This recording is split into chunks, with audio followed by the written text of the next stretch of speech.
Hello दोस्तों, आपका स्वागत है अपने चैनल सक्सेस की में। और चलिए आज हम फिर एक और नया सेशन के साथ आप लोग के सामने आ गए हैं, जो कि बिहार पुलिस फायरमैन 2021 का है। और वेरी वेरी इंपॉर्टेंट क्वेश्चन इसमें है, जो कि हर एग्जाम में पूछे जाते हैं। अच्छा लगे तो एक ज़रूर लाइक करें, और हेल्पफुल भी लगे तो एक ज़रूर लाइक करें, कमेंट ज़रूर करें। चलिए चलते हैं अपने आज के सेशन पे क्वेश्चन। चलिए चलते हैं पहले प्रश्न की ओर। जम्मू और कश्मीर को जोड़ने वाला सबसे लंबा राष्ट्रीय राजमार्ग है। जम्मू और कश्मीर को जोड़ने वाला सबसे लंबा राष्ट्रीय राजमार्ग है। Option A NH44, option B NH10, option C NH17, option D NH14। बताइए इसका उत्तर क्या होगा। तो इसका उत्तर आपका हो जाएगा NH44 जो कि आप लोग को पता भी होगा जम्मू और कश्मीर का सबसे लंबा राष्ट्रीय राजमार्ग है। और आपको एक और इसमें बात बता दूं, भारत तीसरे नंबर पे आता है सबसे लंबे सड़कों के ऊपर। और भारत में कुल सड़कों की लंबाई 34 लाख किलोमीटर है। इसको ध्यान में रखिएगा, 34 लाख किलोमीटर है।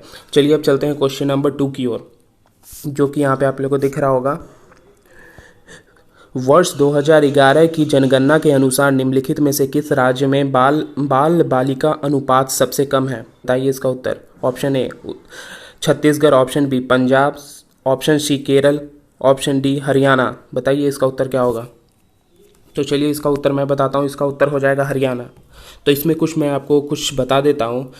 पहली बात तो हरियाणा का लिंग अनुपात 879 था 2011 में। और आपको एक और बात बता दूँ, ये क्यों इतना कम होता है हर बार हरियाणा में, क्योंकि बहुत ज़्यादा बालक और बालिकाओं में भेदभाव किया जाता है। इसी के कारण वहाँ लिंग अनुपात और पूरे भारत में 2011 का साक्षरता दर 74.04 था। इसको भी ध्यान दीजिएगा 2011 में। चलिए चलते हैं क्वेश्चन नंबर तीसरे के ऊपर, जो कि यहाँ पे आपको दिख रहा होगा। उच्च न्यायालय के सेवानियुक्त न्यायाधीश को वकील के रूप में काम करने की अनुमति नहीं होती। ऑप्शन ए उच्चतम न्यायालय में, ऑप्शन बी भारत के किसी भी न्यायालय में, ऑप्शन सी उच्च न्यायालयों में, ऑप्शन डी उस उच्च न्यायालय में जिसमें वो सेवा निवृत्त होता है। बताइए इसका उत्तर क्या होगा। तो मैं इसका उत्तर आपको बताता हूँ। इसका उत्तर हो जाएगा ऑप्शन डी उस उच्च न्यायालय में जिसमें वो सेवाग्रत होता है, जिसमें वो पहले से था, उसमें वो दोबारा से वो वकीली नहीं कर सकता। तो चलिए इसमें आपको बताने की इसमें आवश्यकता है नहीं।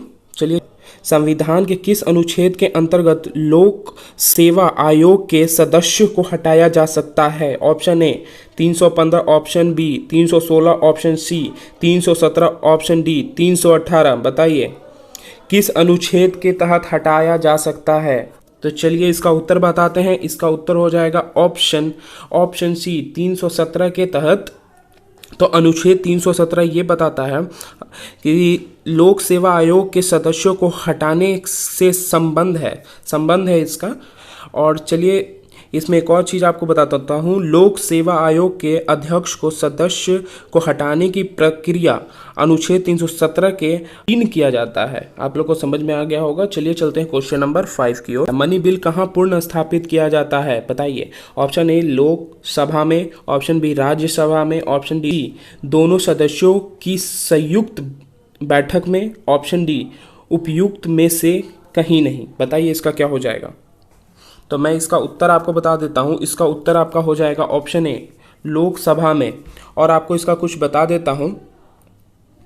पहली, मनी बिल केवल लोकसभा में पूर्ण स्थापित की जा सकती है। समझ में आ रहा होगा। और केवल 14 दिनों तक रोका जा सकता है इसको।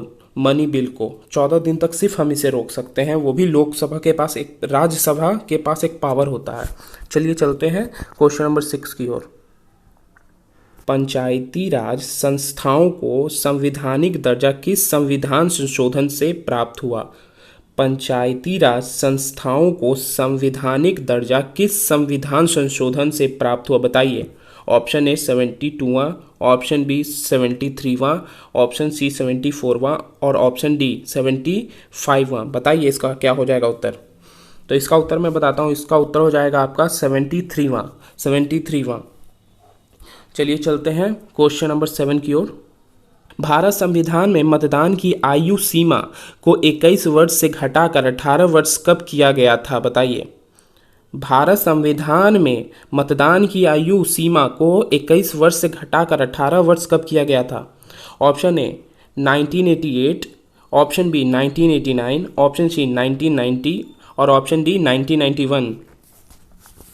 तो इसका उत्तर मैं बताता हूँ। इसका उत्तर हो जाएगा आपका ऑप्शन बी 1989 में। पहले तो ये आपको बता दूं, भारत संविधान के 61वां संशोधन द्वारा मतदान की आयु 21 वर्ष से घटाकर 18 वर्ष कर दी गई थी 61वां संशोधन के तहत। और चुनाव आयोग के गठन जब हुआ था, गठन हुआ था अनुच्छेद 324 के अंतर्गत में। चलिए चलते हैं क्वेश्चन नंबर 8 की ओर। भारत की प्रथम महिला प्रधानमंत्री थी, बताइए। भारत की प्रथम महिला प्रधानमंत्री थी।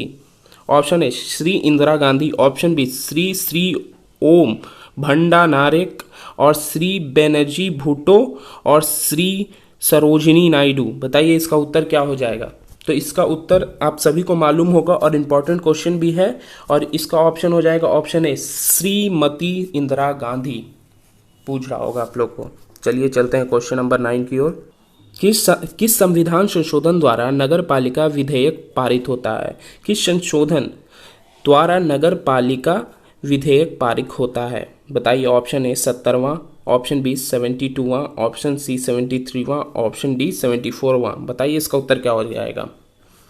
तो मैं इसका उत्तर आपको बता दूं। इसका उत्तर आपका हो जाएगा ऑप्शन डी 74वां, जो कि 1 जून 1993 से नगर पालिका कानून को संपूर्ण देश में लागू कर दिया गया था। ये ध्यान रखिएगा।